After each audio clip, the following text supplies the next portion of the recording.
Good afternoon, Ma. Good afternoon. Mrs. Dotun Akande, the founder of Patrick Speech Language Center. You're so welcome, Ma. Amazing journey having you here. And I'm so happy that I finally get to meet you. So let's get right into it. We know that you are the founder of the Patrick Learning Center. Okay. So what do you do? As Patrick Speech and Language Center, we are dedicated to supporting children and families of individuals living with autism. Not only autism, actually, we deal with language development disorder, delayed speech, hyperactivity, attention deficit. So we are a cocktail of a lot of things, but mainly our mission is to support every child that has autism and related developmental disorder to help them reach their full potential. That is always that's what we strive to do. What inspired you to start it? My son was diagnosed at 2 when autism was very well unknown as at the time. And by the time he got to the age of 5, we began to see a change. We got in a speech and language therapist to come to the house. First, diagnosis was difficult because for a long time, everybody kept saying, oh, it's a boy, boys talk late, don't worry, he will outgrow it, and all those jargons. And until I found a doctor that introduced me to a speech and language therapist. So it was the doctor that first diagnosed him. Then the speech and language therapist started with him. Then we got a music therapist to support him. And I was doing self-help skills and functional life skills. And by the time I got to 5, we started to see a change. I mean, the words started to come.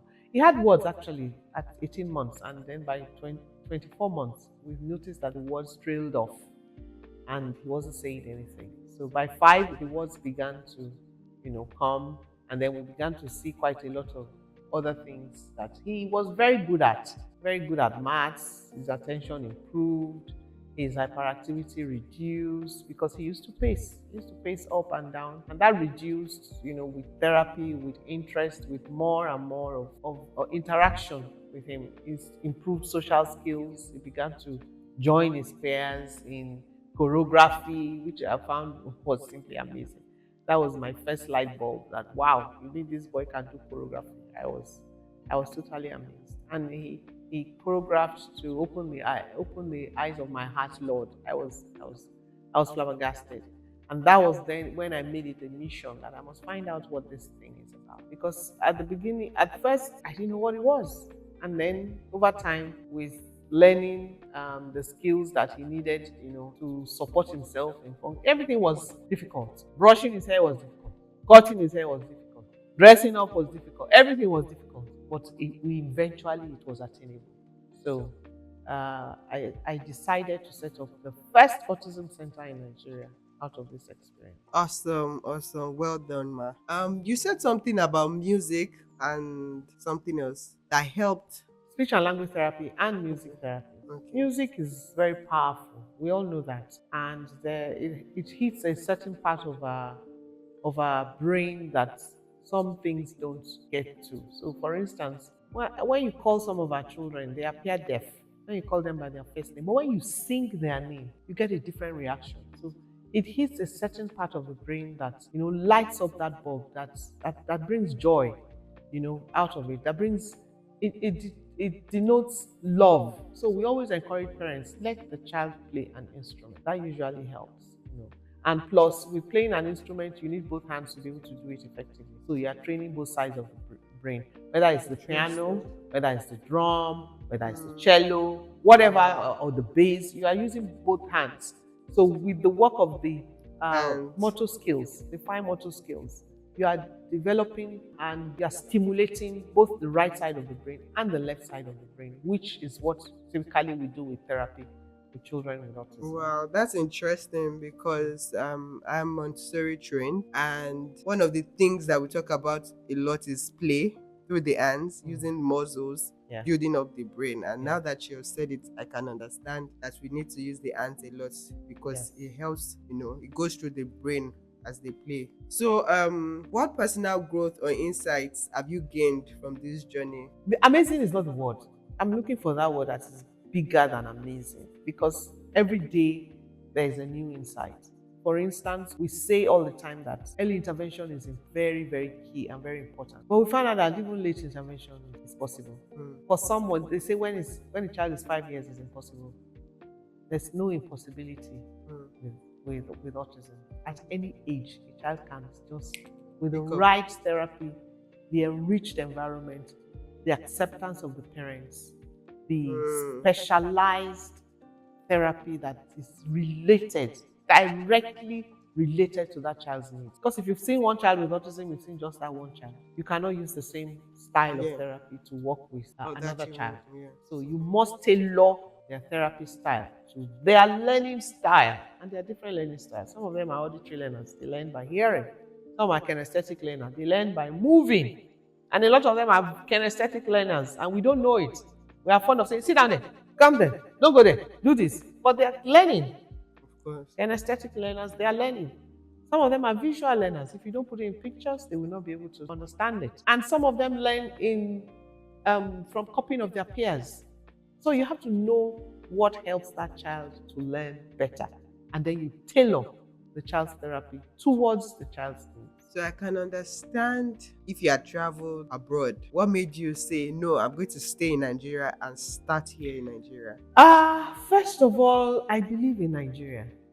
And then my husband is not somebody, my husband loves Nigeria, by the way. And I believe strongly that our intellectual capability in Nigeria is very strong. When we started, nobody knew what autism was. The teachers, I had to train the teachers from scratch. I would bring in a resource person from the UK, US to come and teach us how it's done. We will adopt it, we will fine-tune it, we will culturize it, add our cultural bit to it, adapt it to make sure that it fits our culture, and then we individualize it. So you see that a lot of adaptations goes into that. So with that in play, we're able to design our own curriculum to fit our unit. So we were very, very, very intentional about using Nigerians. And the Nigerians that we've used, many of them have gone ahead to do great things. They're all over the place. They're all over Nigeria. And their roots is deep in Patrick's Bay. Congratulations. Well done. Very well done, ma. Thank you. You said something earlier about acceptance of parents. I know for a fact, sometimes, because I'm a mom myself, and sometimes, when you see some things in your children, you do not want to accept. Sometimes you say, "Omodeshini." Sometimes you say, I reject it in Jesus' name. Sometimes you even hide the children so that another person will not fed you more, So, what is that advice you can give to moms, parents, when they find something that's different in their child? How would you advise them to go about it? The first thing I would say is that difference is not death, and difference is not defiance, and difference does not mean that the child will not do well. So the first thing they need to do is to accept. I tell anybody, without that acceptance, no matter how skilled the therapist is, you will not see improvement in that child. The parents have to accept. It's in the acceptance that we can work as a team to help that child reach his or her full potential. And then what is the full potential? It depends on how affected the child is. There's moderate, there's mild, there's severe. You can go from severe to mild, and you can go from mild to severe if attention is not given to it. So the most important thing is acceptance. I was talking about the story of a young lady on Instagram. I follow her on Instagram. She's an amazing mom. She has 3 children on the spectrum. And the minute she finds out that, my next child is on the spectrum, she starts to work with that child. She doesn't do restrictions. We do restrictions because sometimes we get them late. She does not restrict those children. She works with those children as they will. She does a lot of repetition, which is something that we must take into cognizance. Reiteration. Let them do it over. Practice. Our children have gone from non-speaking to speaking. They've improved their attention from not learning to learning. So you see, it's the acceptance cannot overlooked. It cannot be underestimated. You must accept that something is not right. When you accept, then you look for the solution. Without acceptance, how do you find solution? You keep rejecting it in Jesus' name. And our children have what I call the sixth sense. They have the gift of knowing our emotions. And it's our emotions that determine sometimes their behavioral attitudes. So when you see the child is all over the place, sometimes you need to go look at what is happening in the home environment. Mm. That goes a long way to tell us what it is. And also, you need to find out what the child is eating. What is the child eating? Very, very vital and very important. Nutrition is also a very big aspect of it. If you feed the child junk, you are going to get junk, and the child is going to be all over. Not all our children can digest a lot of the junk out there. So we need to know what is going on in the gut. If we don't heal the gut, a lot of it will go straight into the brain, and then we'll find that the child is behaving like somebody that has taken opium. So those are the things that you would see in the children. It's a lot. It's not one thing. It's a lot of things. And if we are going to say everything here, we'll be here for another hour. Thank you. How do you think society can better support and include autistic individuals? By embracing them, they learn by, like I said, by repetition, and their environment matters. The society needs to give support to the parents. It's not a walk in the park. Having a child with autism is not a walk. Many people say, "Oh, okay, yes, I have autism. I don't want people to say that autism should be cured. I don't want to say it's who I am." If you see a child with severe autism, you would want that child to have a life. You don't want that child to wallow in the challenges that he faces on a regular basis. You want to help that child live a full and functional life. I mean, if the child is mild, it's a different case. There are ways in which we can support that child in the environment. But once it's severe, it affects everything in the family. It affects the parents, affects the child, it affects the grandparents, it affects the friends that come around. Yeah. The parents are just not settled. It's a 24 hours is never enough in a whole day when you have a child with severe autism. So charge to the society is they should be accommodating, they should be inclusive, they should find out, they should ask questions. They should ask questions. How do you want me to help you? Do you need help? Can he come and stay with me for 1 hour, 2 hours while you get some sleep? Can the church be there to help? Can the mosque be there to help? That's a different interview entirely. What message would you like to convey to policymakers or stakeholders about autism awareness and support? For policymakers and stakeholders, your support cannot be overemphasized because financially it's draining for the parents. It's draining. At Patrick's, we have 58 children, and out of those 58, 15 are on scholarship under our Pure Souls Learning Foundation program. And we've done that now we are in our 20th year. And so you can imagine, for the government, the policy to give centers the leeway, take something off them, take something that they would ordinarily have spent money on, take it off them, so they can, in the same vein, take it off the parents. And find things that the children can do. For instance, we have children that have grown up to be adults. They need jobs. Let there be policy to be able to employ them. Not only employ them, learn about them before they come into your community. Learn about them before they come into your office. We employ them. And that is because we know them and we know they are good hands. They are hands that you can use at any point in time. They are hands that never leave you. Their grandfather never dies 5 times, like others. So it's imperative that we keep talking about this and sharing this advocacy. The government can help with advocacy. They can help create opportunities where we can speak to the minds of people that would be able to help. Let there be trust funds available to these children. Let philanthropists rise, to help these families. It's a lot. It's not, you're already dealing with a child on the spectrum, and then you have to deal with the financial aspect of it. It's not cheap. At Patrick's, we have 58 children, and we have over 40-something members of staff. You can imagine what that means. Yeah. It's a lot. And if you want quality service, good service, it costs money. It's not cheap, because the society can help lift the hands of these parents and support them and give them that warm embrace, warm environment, so that they can also thrive in their own way. What traditional or cultural practices have you incorporated into your center's program? When you say traditional or cultural, in terms of what? That is very vague. Okay, so I know that sometimes for a child that cannot walk, cultural practice, some people dig the floor and put the child up to like the chest level, and then after some time the child can walk. Or some people send their children to villages. People in the city, some send their children to villages and then they mingle. Or those are some cultural things, and child will actually start working. At least that's what they know. That's what we know to do. Mm. So So things when like you that. talk about cultural and traditional, they are very deep and far between. So you would say something like, in terms of traditional, we make sure that we find ways in which we can adapt therapy to suit that child. Like I said to you, what happens in the home? So I give you an example. We have a 38-year-old that came to us for therapy, Eh, and we found out that we tried to speak to him on various occasions, and he wasn't responding until one day we just decided to speak in Yoruba, and then found out that that's what is being spoken in the home Wow. environment. Wow. And he responded, even though he's still not a talker.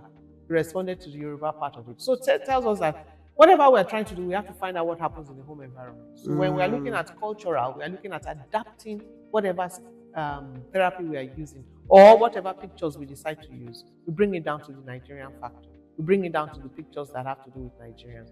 We don't use Caucasian Mm. children's picture Mm. to teach our children because many of them are very visual. So those are the cultural aspects of it. With regards to digging and putting, nah, we don't go that deep. No, But I what mean, happens yeah. typically sometimes is that when parents are overwhelmed, they do take their children to their parents who resides in the village.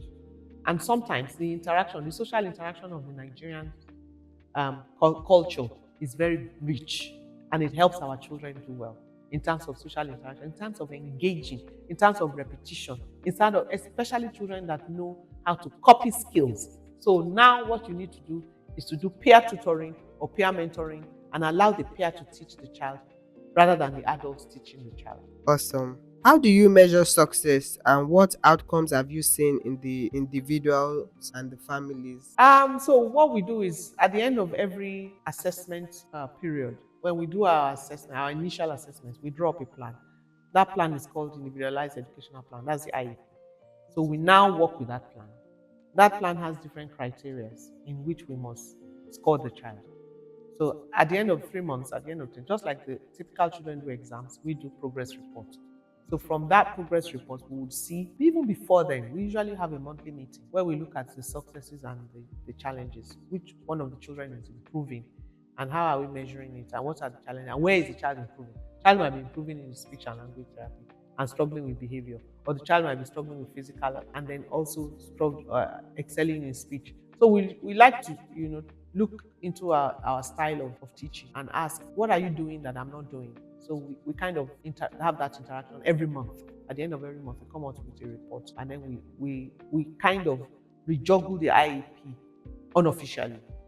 And then at the end of the term, we come with the full IEP, we look at the progress report, we see where the child is struggling, and then we carry it over to the next area. We see where the child has done very well and still needs generalization, which means that he can speak in this particular setting but struggles to speak in this setting. So we need to generalize that skill from that setting into the other setting. So the child will be able to speak wherever the child is. So those are what we call generalization skills. So we look at that, and then we look at how much time also we have dedicated to individual therapy time, because we have group time and we have individual time. So we look, do we need to put more time in the individual learning, or do we need to add more time in group learning? So that way, depending on what we see. So that's how we are able to, look at progress. And our children do well. I tell you, Nigeria is a very rich place. Our children, people bring their children from abroad to Awesome. Nigeria, not necessarily Patrick's. So I'm telling you about the environmental part of Nigeria and the Mm. richness we have in our weather, in our culture, in our soil, Mm. that helps our children to do well when they come back. What partnerships or collaborations have been instrumental in your center's growth and impact? The In impact. biggest partnership that we've had is in our training school. When we saw that everybody was jumping on autism spectrum disorder, they would pick somebody off the streets and bring the person into the center and say, this is a therapist. And everybody became a therapist, because the awareness grew. We didn't stop talking. We kept talking. More centers opened. More people came into the community, and everybody wanted to make money off it. We decided to come together as a team, a behaviorist, a speech and language therapist, a medical doctor, an occupational therapist. And then we took on some other people. I'm the lead facilitator for that. So we came together as a team to say, let's set up a training school. That we've done successfully. And many of the, at least they have the knowledge, they know what it entails to support children with autism. So the training school has been our biggest part of it. Another good one is our art community, the community that we look for the strength of the children and help them to grow in their place of strength without judgment. Is there a way that moms, parents can prevent a child from having autism? We don't know the cause. Because we don't know the cause of autism, there's no way we will be able to prevent it. So we need to know what the cause is for us to be able to prevent it. And because we don't know the cause, there's no way. What we always encourage is when you get pregnant, please stay healthy as much as possible. Try to eat healthy things. Try to keep your body in shape, ready to receive the children. What are your long-term goals for the Autism Center? That's a big one. My long-term goal is to have a place where we can get the children to do assisted living. That's my long-term goal, to see them thrive on their own without support. So if we are doing assisted living, somebody comes in once in a while to check up on them while they live on their own. That's my dream. I'd like to see that. What message of hope or inspiration would you like to share with the autism community? I'm a vessel of hope. First, with my son. My son is a first-class mathematics graduate. Ooh. And a PhD holder in Wow. mathematics. So that's the first hope you need to see. Mhm. Then the hope of the children that have passed through us. If you go on our website or on our Facebook or Instagram page, you will find the story of one of our young children who, when he started with us, couldn't speak and now speaks 3 languages. Amazing. Daniel is such an amazing inspiration. Amazing. Then you will also see our art exhibition. The children that we've been able to support in art is simply amazing. You just need to go and see it. There is nothing that you can say that you cannot just... when you see the art pieces, and then we're looking at Kanye, who broke the world record, of having the largest canvas, it's on the spectrum. What else do you need? He is on the spectrum? He is on the spectrum. He's non-verbal, by the way. He doesn't speak. Yes. So you can go look at that. Kanye Chukwutagbo Okeke doing great work, taking Nigeria to another level. It's on the autism spectrum. Wow. Oh, the 15-year-old. Yes. Okay. Awesome. Yes, I want you to quickly talk about the Pure Soul. I saw Pure Soul Learning Foundation is our scholarship arm where we support families, and we currently are full. Unless we have somebody that wants to take up some more families to support. We have done quite well with Pure Souls. It's done great work with families. It's taking families to places where we don't even imagine. Some of our children on scholarship have gone on to do great things. Some of them, in fact, when we started Pure Souls, we took everybody. We didn't even look at autism. Some of them came without working. They all worked. All the children that came on that umbrella, they worked. Some of them went to other special schools. Some of them went to hearing impaired school. Some of them went to visually impaired school. So Pure Souls has done great work in terms of... When you say walked, as in... Walk. Okay. That couldn't walk. Walk. Oh, wow. Okay. And then Pure Souls has done community awareness. We go into the community. We look at families that are struggling, those that cannot come into the center. We open a WhatsApp page. We train them. From that WhatsApp page, some children that could not walk have walked. Some that could not talk have talked. And many of them are doing great things. So Pure Souls is just our beauty. And we are blessed, to be part of that story. We at the BAMCO want to say thank you for a wonderful job. Well done. And we applaud you and we say God bless you. Thank you very much. Thank you for having me. Thank you so much for coming. We love you.